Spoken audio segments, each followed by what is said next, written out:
નમસ્તે વિદ્યાર્થી મિત્રો, દાર્તિક ક્રાફ્ટ એન્ડ એજ્યુકેશનમાં આપનું હાર્દિક સ્વાગત છે. આજે આપણે જોઈશું ધોરણ 8 ગણિતનો પ્રકરણ 1 છે સમય સંખ્યાઓનો સ્વાધ્યાય આપણે 1.1.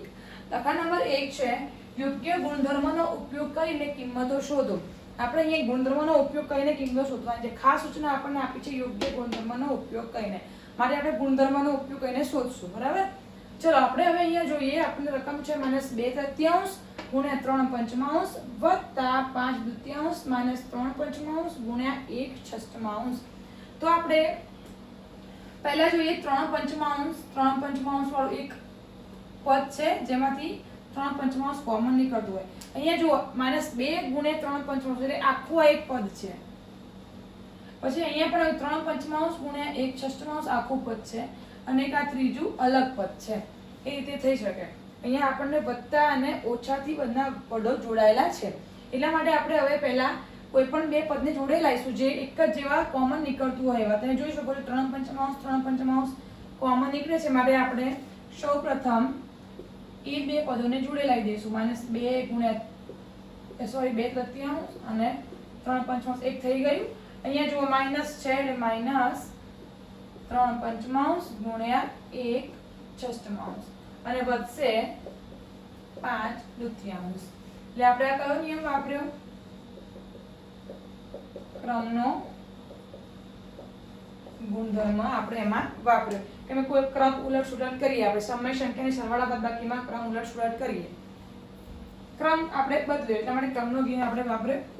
હવે જોઈએ બંનેમાંથી શું કોમન નીકળશે? આ આખા પદમાંથી 3/5 કોમન નીકળશે. 3/5 કોમન નીકાળે તો અહીંયા શું વધશે? -2/3 અને આ -1/6 અને પાછળનું પદ તો આપણે એમના એમ મૂકી દેશું. એટલે આપણે અહીંયા આ બંને પદમાંથી 3/5 ને કોમન નીકાળે. અહીંયા -2/3 વધ્યા, આ માઇનસ અને 1/6 વત્તા 5/2 તો પાછળ હતા એમના એમ. હવે શું કરશું આપણે? કૌંસની પેલા કૌંસવાળી પ્રક્રિયાને આપણે કયો નિયમ વપરાયો? સોરી, લખી દઈએ પાછળ. વિભાજનનો ગુણધર્મ. હવે આપણે કૌંસવાળી ક્રિયા પહેલા કરીશું. જો અહીંયા -2/3 -1/6 છે એ સમય સંખ્યાઓના સરવાળા અને બાદબાકી. એમાં આપણે જુઓ બંનેના છેદ સમાન નથી તો છેદ સમાન પહેલા કરશું. એટલે આપણે શું છેદ સમાન લેવા માટે આપણે લસા લઈશું. તો 6 અને 3 નો લસા આવશે 6. જોઈએ લસા 6 અને 3 નો લઈએ, ગણીએ. 2 તરી 6, 3 ના 3, 3 એકા 3, 3 એકા 3. એટલે આપણો લસા આવશે 3 દુને 6. 6 લસા આવશે. તો ચલો અહીંયા 6 લસાનો અર્થ છે છેદમાં 6 આવી જશે. અહીંયા તો 6 હતા જ ઓલરેડી. આને 6 બનાવવા માટે આપણે કેટલા વડે એને ગુણવા પડે? 2 વડે ગુણવા પડે. જેટલું નીચે ગુણીએ એટલું ઉપર ગુણવું પડે. નિયમ છે કે નીચે આપી એટલા ઉપરને આપણે આપવું પડે અહીંયા 6 બનાવવા માટે. અહીંયા તો 6 હતા એનો પ્રશ્ન નથી. અહીંયા 3 હતા માટે 6 કરવા માટે 2 વડે ગુણ્યા તો ઉપર પણ 2 વડે ગુણ્યા એટલે 2 દુ -4 એટલે માઇનસ છે એટલા માટે. અને માઇનસ 1 એમના એમ કેમ કે નીચે 6 છે એટલે 6 ને આપણે 1 વડે ગુણીએ તો ઉપર પણ 1 વડે ગુણીએ તો 6 એકા 6 1 એકા 1 એટલે આપણો 1 આવશે વત્તા 5/2. ચલો આ થશે માઇનસ માઇનસ પ્લસ એટલે -5/6 વત્તા 5/2. હવે આ બંને ગુણાકારમાં આવી ગયા. આ 5 5 ગયા અને 3 દુ 6 એટલે જવાબ -1/2 વત્તા 5/2. વળી પાસ સરવાળો આવે સમય સંખ્યાનો તો લસા લેવો પડે. લસા છેદ સમાન જ છે તો લસા 2 જ આવશે. તો -1 વત્તા 5 ભાગ્યા 2 તો બરાબર જવાબ આપણો આવશે. જો વત્તા ઓછા ઓછા એટલે 5 માંથી 1 જશે તો 4 વધશે. પણ 4 કેવા આવશે? કે 5 આગળ નિશાની ધન છે મને ધન 4 આવશે. 4 ભાગ્યા 2 બરાબર 2. તો આપણો જવાબ આવશે 2. એકવાર સમજી લઈએ ફરીથી તમને ખ્યાલ આવી જશે. જોઈ લો અહીંયા -2/3 આપણે બે ગ્રુપને જોડેલા બે જે જૂથ સાથે 3/5 કોમન નીકળતું હતું એ અને 5/2 તો 3/5 ને કોમન કાઢ્યો તો એ -2/3 વધ્યા -1/6 વત્તા 5/2. બરાબર? એ વિભાજનનો નિયમ આપણે વાપર્યો. હવે કૌંસની ક્રિયા આપણે કરશું. કૌંસમાં છે સમય સંખ્યાઓની બાદબાકી. સમય સંખ્યાની બાદબાકીમાં આપણે બંનેના છેદ સમાન હોવા જોઈએ તો આપણને ડાયરેક્ટ આપણે અંશની બાદબાકી કરી શકીએ.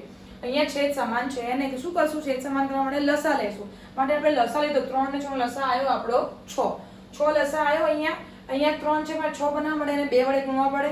જેટલું નીચે ગુણીએ એટલું ઉપર પણ ગુણવું પડે. એટલે 3 દુ 6 ઉપર 2 દુ 4 એટલે -4 થયા. આ -1 અને ભાગ્યા 6. આ 5/2 એમના એમ.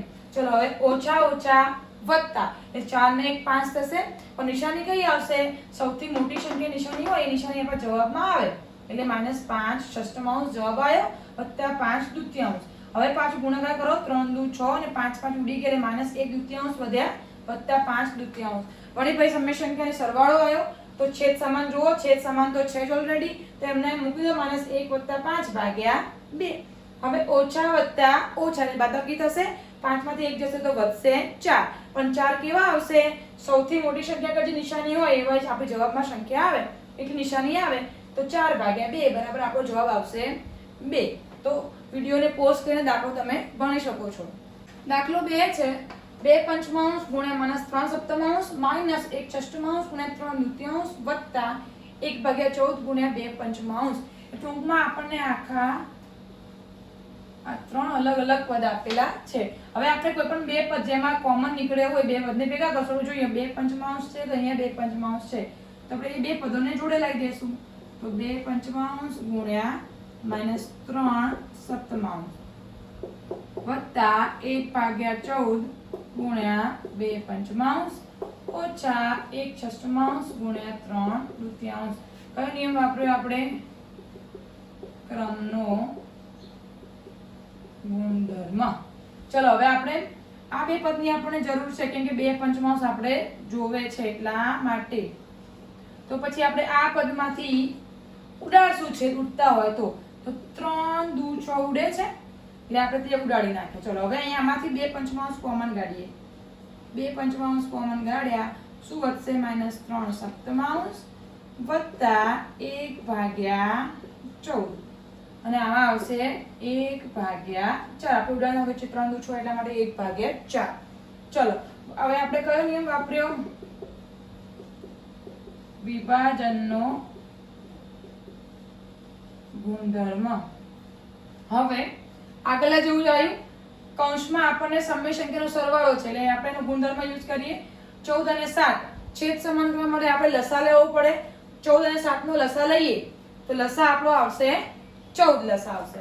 તો જોઈએ 2 પંચમાંશ તો 14 લસા આવ્યો આપણો. અહીંયા 14 તો છે જ એટલે આને કઈ ક્રિયા કરવાની જરૂર છે નહીં. આને 7 છે 14 બનાવવા માટે 2 વડે ગુણવા પડે ઉપર નીચે બે જગ્યાએ. એટલા માટે આપણે 3 દુ 6 થયા એટલે -6 વત્તા 1/14 અને 1/4 બરાબર. અહીંયા આપણે 14 બનાવવા માટે 2 વડે ગુણ્યા એટલા માટે. ચલો હવે આ થશે જવાબ આપણો 2 પંચમાંશ કૌંસમાં કૌંસ નહીં કે તો ચાલશે ઓછા વત્તા ઓછા એટલે 6 માંથી 1 જશે એટલે વધશે 5. પણ 5 કેવા આવશે? માઇનસ કેમ કે 6 આગળ નિશાની કઈ છે? માઇનસ એટલે -5/14 ઓછા 1/4. હવે જો આ બંને ગુણાકારમાં છે એટલે પહેલા આ ક્રિયા થશે પછી બાજુની ક્રિયા થશે. ચલો આપણે એમાં જોઈએ કે આ 5 5 ગયા અને અહીંયા 2 × 14 તો કેટલા વધશે? -1/7 અને અહીંયા હશે -1/4. બરાબર. આપણે અહીંયા જુઓ 2 5 5 ગયા અને 2 × 14 એટલે 1 સપ્તમાંશ માઇનસ વધ્યા અને -1 ચતુર્થાંશ વધ્યા.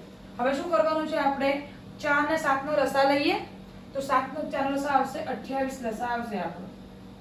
ગણી શકો તમે લસા 7 અને 4 નો એટલે 2 વડે ભાગ ચલાવો 2 દુ 4 2 ના 7 2 એકા 2 7 1 1 લસા આપણો આવ્યો 14 અને 14 દુ 28 લસા આવ્યો. બરાબર. આ અલગથી તમે લખી શકો છો. 28 લસા આવ્યો. તો જો અહીંયા 7 છે 28 બનાવવા માટે આપણે 4 વડે ગુણવા પડે ઉપર નીચે અને 4 તો એને 7 વડે ગુણવા પડે ઉપર નીચે. તો બસ 4 એકા 4 -4 અને -7. સાઈડમાં નાનું લખજો તમને ખ્યાલ આવે કે તમે કેવી રીતે ગણતરી કરી છે. તો જુઓ -4 અને -7 થયા તો -4 અને -7 થશે 11/28 -11/28. આપણો જવાબ આવશે આ દાખલાનો. તમે વિડીયોને પોઝ કરીને આ દાખલો ગણી શકો. નીચે આપેલી સંખ્યાની વિરોધી સંખ્યા લખો. વિરોધી એટલે એનાથી અલગ. ધારો કે ધન હોય તો ઋણ થાય, ઋણ હોય તો ધન થાય. એને વિરોધી સંખ્યા કહેવાય. એની કે જેને વિરોધી સંખ્યા એને કહેવાય કે જેને જે સંખ્યામાં ધારો કે x હોય એમાંની વિરોધી સંખ્યા આપણે ઉમેરીએ તો જવાબ કેટલો આવવો જોઈએ આપણો? 0 જવાબ આવવો જોઈએ. તો તે સંખ્યાને વિરોધી સંખ્યા કહેવાય. x ની વિરોધી સંખ્યા શું થશે? -x. ટૂંકમાં વિરોધી સંખ્યાની વ્યાખ્યા આપણને એવું કહેવા માંગે છે કે જે સંખ્યામાં એ સંખ્યાની વિરોધી સંખ્યા ઉમેરતા અથવા એ સંખ્યાની 0 જવાબ આવે તો તે સંખ્યાની વિરોધી સંખ્યા આપણે એને કહેવાય. એટલે x ની વિરોધી સંખ્યા આપણે -x થશે. એટલે આપણે જોઈએ એ રીતે અહીંયા 2 અષ્ટમાંશ છે તો 2 અષ્ટમાંશમાં કઈ સંખ્યા ઉમેરશું? જવાબ 0 આવશે.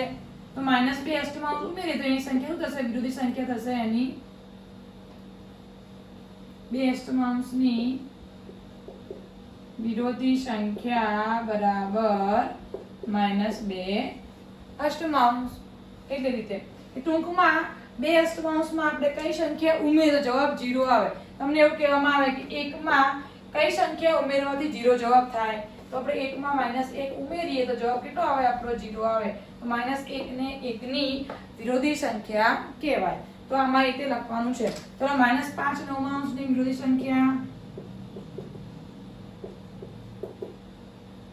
બરાબર 5 નવમાંશ. ટૂંકમાં નિશાની દૂર કરો. નિશાની ના હોય નિશાની લગાવવાની છે આપણે. એ કરવાનું છે. અહીંયા -6 ભાગ્યા -5. પહેલા આપણે આનો સદરૂપ આપશું પછીની વિરોધી સંખ્યા શોધશું. ચલો માઇનસ ઉડી ગયા. જવાબ કેટલો આવશે? 6 પંચમાંશ આવ્યો અને એની વિરોધી સંખ્યા બરાબર -6 પંચમાંશ. એટલે આપણે બંને માઇનસ એને સદરૂપ આપી નાખ્યું એટલે મને 6 પંચમાંશ જવાબ થયો આપણો. અને એની વિરોધી શોધીએ આપણે એટલે -6 પંચમાંશ. હવે આની છે -2 ભાગ્યા -9. હવે તમે જુઓ સમય સંખ્યાની આ વ્યાખ્યા આપણે જોઈએ તો એવી સંખ્યા p ભાગ્યા q સ્વરૂપની સંખ્યા હોય જ્યાં p એ પૂર્ણાંક સંખ્યા હોય અને q બરાબર ધન પૂર્ણાંક સંખ્યા હોય. અહીંયા આપણને ઋણ પૂર્ણાંક આપેલી છે એટલે આવી કોઈ સંખ્યા શક્ય નથી. એને આપણે જો લખ્યું હોય તો આમ લખી શકાય -2 ભાગ્યા 9. એને આપણે નિશાની ઉપર લાવી દેવાની. તો એની વિરોધી સંખ્યા શોધીએ થશે આપણી 2 નવમાંશ. બરાબર.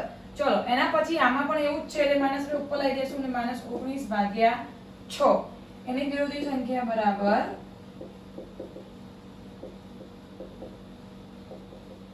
-19 ભાગ્યા 6. ટૂંકમાં આપણે જે પણ સંખ્યા નિશાની આપી હોય એનાથી ઉલટી નિશાની આપણે મૂકવાની છે. જો માઇનસ આપ્યો હોય તો પ્લસ કરવાના, પ્લસ આપ્યા હોય તો માઇનસ કરવાના. એની વિરોધી સંખ્યા થશે. કોન્સેપ્ટ તમને સમજાયો સંખ્યાનો કે જે સંખ્યાના એવી સંખ્યા ઉમેરતા જવાબ 0 આવે એવી સંખ્યા આપણે ઉમેરવાની છે, બાદ નથી કરવાની. એવી સંખ્યા ઉમેરવાની છે જવાબ 0 આવે એ સંખ્યાને વિરોધી સંખ્યા કહેવાય. અહીંયા આપણે જોઈએ -2 ઉમેરશું તો જવાબ આપણો આવશે 0. માટે આપણો દાખલા નંબર 2 અહીંયા પૂરો. હવે વિડીયોને પોઝ કરીને દાખલો ગણી શકો.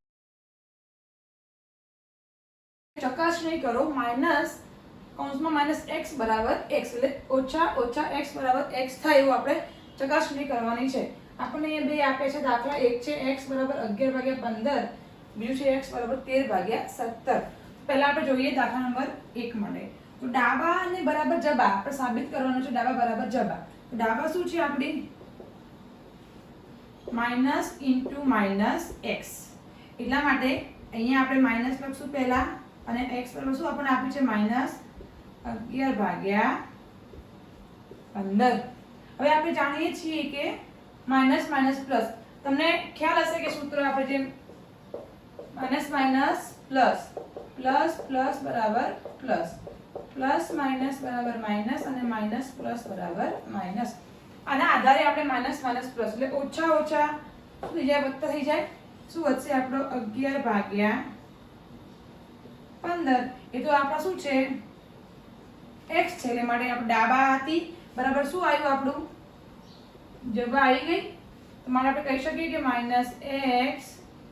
ઇન્ટુ -x બરાબર x આપણે સાબિત કરી દીધું. તો આપણો દાખલો નંબર 1 થશે આ રીતે. એ જ પ્રમાણે આપણે ગણીએ દાખલા નંબર 2.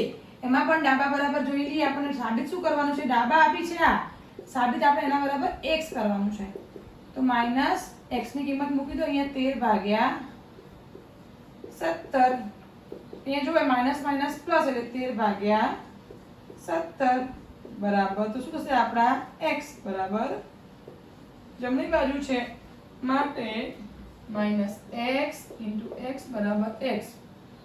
આ કેસમાં પણ સાબિત થાય છે. વિડિયોને પોઝ કરીને તમે દાખલો ગણી શકો છો. નીચે આપેલી સંખ્યાના વ્યસ્ત જણાવો. તો પહેલા તો વ્યસ્ત એટલે કોને કહેવાય? તો એક સંખ્યા સાથે એવી સંખ્યાને ગુણવાથી જવાબ 1 મળે અને એની સંખ્યાનો વ્યસ્ત કહેવાય. ધારો કે એક સંખ્યા આપી છે એને આપણે 1 ભાગ્યા x વડે ગુણીએ જવાબ જો x જતા જવાબ કેટલો આવે? 1 આવે. તો x નો વ્યસ્ત 1 ભાગ્યા x થાય.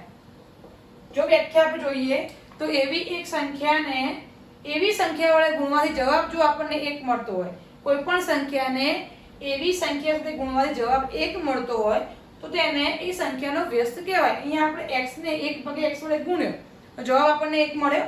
તો માટે 1 ભાગ્યા x એ x નો વ્યસ્ત થાય. એ આપણે જનરલી વ્યાખ્યા યાદ રાખી સમજી શકીએ આ રીતે. તો આપણે એના આધારે દાખલા ગણીશું.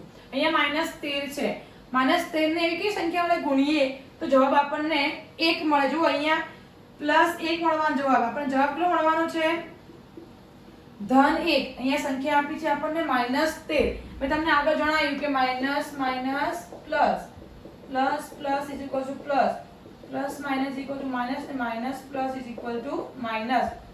આ ખાસ યાદ રાખવાનું. જો બે માઈનસ ભેગા થાય તો આપણને પ્લસ મળી જશે. એ ઋણનો ઋણ સાથે ગુણાકાર કરીએ તો આપણને ધન મળી જાય.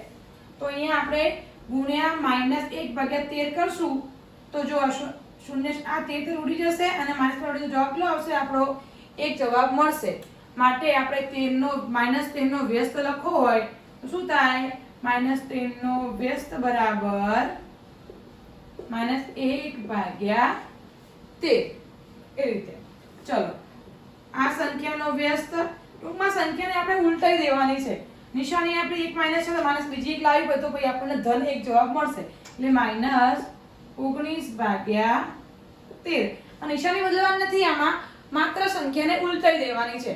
ટૂંકમાં સમજીએ તો અને વ્યાખ્યા દીધી તો વ્યાખ્યા રીતે જાય. વ્યાખ્યાથી જો સમજવાની કોશિશ કરીએ તો વ્યાખ્યા પ્રમાણે આપણે કરાય. પણ વ્યાખ્યાને જાજુ યાદ રાખવાની આપણે કોશિશ નહીં કરીએ.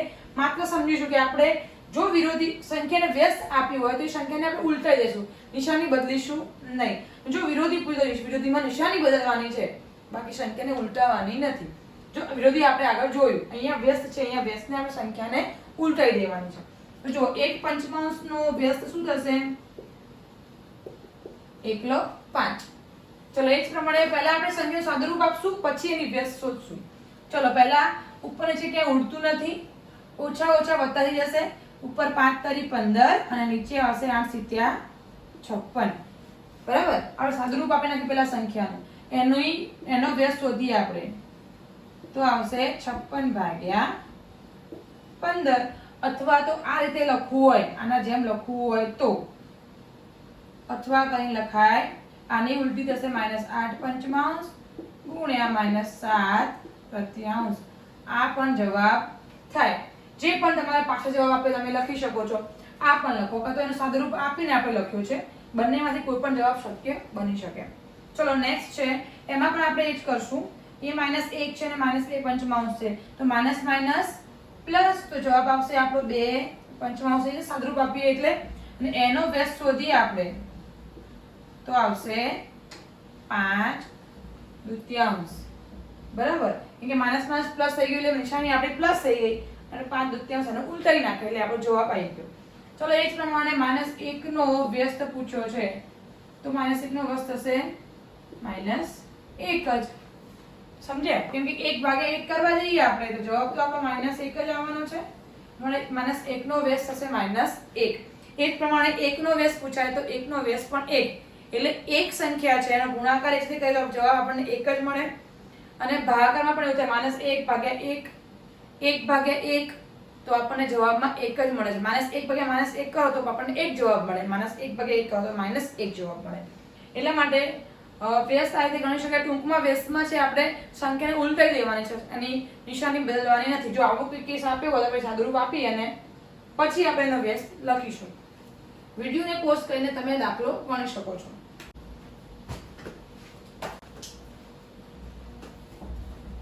ચલો, અહીંયા દાખલા નંબર 5 આપ્યો છે. નીચે આપેલા ગુણાકારની ક્રિયામાં કયા ગુણધર્મનો ઉપયોગ થયો છે તે જણાવો. આપણે ગુણધર્મો આવે છે પ્રકરણ 1 માં. એક છે ક્રમનો નિયમ, જૂથનો નિયમ છે, વિભાજનનો નિયમ છે. એમ અલગ અલગ ગુણધર્મો પૂછે. એમાંથી કયા ગુણધર્મનો ઉપયોગ અહીંયા થયો છે આપણે તે જણાવવાનું છે. તો પહેલા જોઈએ કે -4 ભાગ્યા 5 ગુણ્યા 1 એટલે 4 પંચમાંશ ગુણ્યા 1 કર્યા. પછી 1 ને આગળ લાવ્યા અને 4 પંચમાંશ કર્યા. જવાબ બનેનો કેટલો મળ્યો? -4 ભાગ્યા 5. એટલે ક્રમનો નિયમ, જો ક્રમ બદલે a ગુણ્યા b કર્યા કે b ગુણ્યા a કર્યા, જવાબ તો સરખો જ મળે, અથવા ba. એટલે આપણે ક્રમનો નિયમ શું કહે છે? કોઈ પણ બે સંખ્યાઓ a અને b માટે a ગુણ્યા b બરાબર b ગુણ્યા a જો સરખું હોય તો ક્રમનો નિયમ કહેવાય.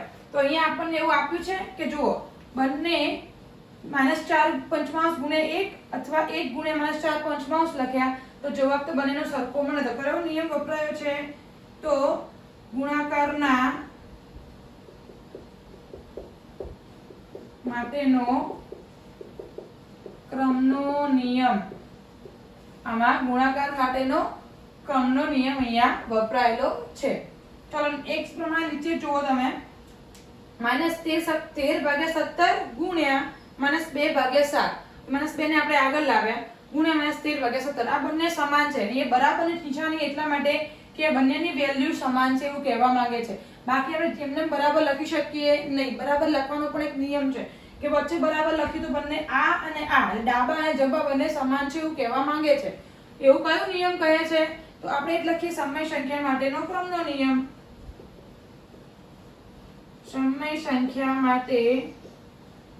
સંખ્યાના ગુણાકાર માટેનો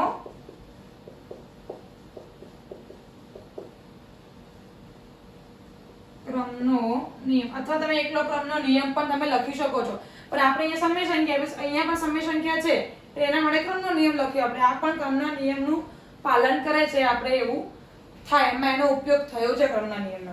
ચલો, એના પછી તમને રકમ આપી છે કે -19 ભાગ્યા 29 ગુણ્યા 29 ભાગ્યા -19 બરાબર 1. આપણે આને જસ્ટ આના આગળનો દાખલો ચેક કરો તો દાખલા નંબર 4 એમાં શું વ્યસ્ત શોધવાનો કીધો તો આપણને. વ્યસ્તનો આપણે શું નિયમ કર્યો તો કે કોઈ પણ સંખ્યાને એવી સંખ્યા વડે ગુણવાથી જવાબ આપણને 1 મળતો હોય તો આ બે સંખ્યા એકબીજાની વ્યસ્ત કહેવાય. અહીંયા એક ડેફિનેશન યુઝ થઈ છે. કોઈ પણ સંખ્યાને તેની એવી સંખ્યા વડે ગુણવાથી જવાબ કેટલો આવે? 1 આવે. તો આ સંખ્યાની વ્યસ્ત કહેવાય. તો આ કયો નિયમ છે? તો વ્યસ્તનો નિયમ વપરાયો અથવા ઉપયોગમાં લીધેલો છે. વિડિયોને પોઝ કરી સંખ્યા 6 ભાગ્યા 13 ને -7 ભાગ્યા 16 ના વ્યસ્ત વડે ગુણો. આપણે આ સંખ્યાના વ્યસ્તને આના વડે ગુણવાનું છે. તો સંખ્યા 6 ભાગ્યા 13 જોડે છે જ ગુણ્યા આનો વ્યસ્ત. આ સંખ્યાનો વ્યસ્ત થશે -16 ભાગ્યા 7. માઈનસ નીચે મૂકીને માઈનસ ને ઉપર લાવી દીધું છે આપણે. એ માઈનસ નીચે મૂકવાનું નથી. કોઈ સંખ્યા નથી જેનો છેદમાં માઈનસ હોય, પણ માઈનસ ને આપણે ઉપર લાવી દીધું છે. તો આપણે એનો વ્યસ્ત વડે ગુણ્યો. બસ આપણે આનો ગુણાકાર હવે એને લખવાનો છે. જોઈએ ઉપરની જગ્યાએ ભાગ ચાલતો હોય ચલાવી દેશું, નહીં ચાલતો હોય તો આપણે એમાં ગુણાકાર મૂકી દેશું. તો જોઈ લો, 16 ગુણ્યા 6 કરીએ. ઉપરના ઉપર, નીચેનો નીચે કરવાનું હોય છે. 16 ગુણ્યા 6 તો 96 થશે. અને નીચે 13 ગુણ્યા 7 તો 13 × 91. જવાબ આવશે -96 ભાગ્યા -91 ભાગ્યા જવાબ આવશે. જો કોઈ પણ સંખ્યાને એના વ્યસ્ત વડે ગુણવાથી આપણે આનો વ્યસ્ત ગુણ્યો તો ઉપર જે આપણે જોયું કે ભાગ ચાલતો નથી, માટે 16 ગુણ્યા આપણે 6 કરી નાખ્યા અને 13 ગુણ્યા 7 કર્યા. એટલે 1/3 ગુણ્યા કૌંસમાં 6 ગુણ્યા 4 તૃતીયાંશ ની 1/3 ગુણ્યા 6 અને કૌંસમાં 4, આ કૌંસમાં 4 તૃતીયાંશ અલગ. આ રીતે ગણતરી કયા નિયમના ઉપયોગથી આપણે કરી શકાય? તો આપણે જૂથનો નિયમ જાણીએ છીએ કે કોઈ પણ ત્રણ સંખ્યાઓ a b અને c માટે શૂન્યતર સંખ્યાઓ શૂન્ય ના હોય એવી तो a गुण्या b गुण्या c बराबर a गुण्या b गुण्या c बराबर a गुण्या c गुण्या b આવું થાય તો આને કયો નિયમ કહેવાય? જૂથનો નિયમ ના ઉપયોગથી ગણતરી કરી શકાય।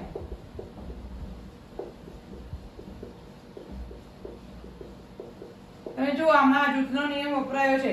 કોઈ પણ ગુણાકાર કોઈ પણ બે સંખ્યાનું જૂથ બનાવી પહેલા પછી બીજા બેનું અન્યનું બનાવ્યું। અહીંયા b ને c નું ગ્રુપ હતું, આગળ પછી એને b નું બનાવ્યું, c ને અલગ રાખ્યો અને અહીંયા a ને c નો b ને અલગ રાખ્યો। તો આ નિયમ છે એ જૂથનો નિયમ કહેવાય છે। માટે આ જે સંખ્યા દર્શાવી છે એને આપણે જૂથના નિયમના ઉપયોગથી ગણતરી કરી શકાય છે।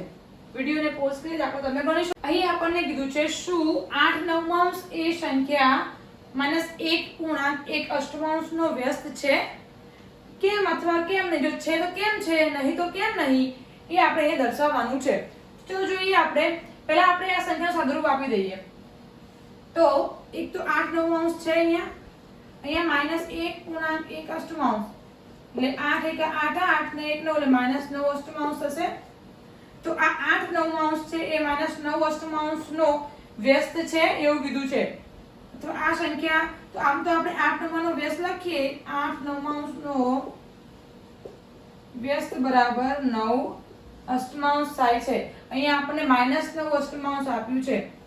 અહીં -9 અષ્ટમાંશ સંખ્યા આપેલ છે,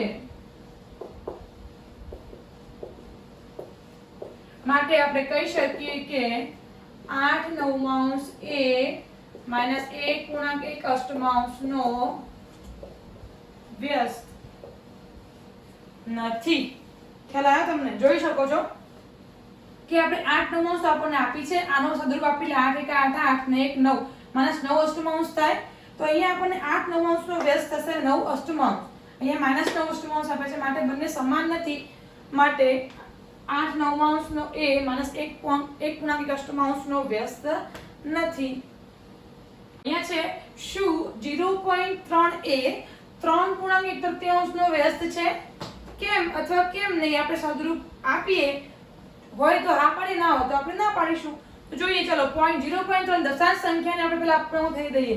0.3 બરાબર આપણે એને 3/10 લખશું અને 3 પૂર્ણાંક 1 તૃતીયાંશ બરાબર 3 * 9 9 ને 1 10/3।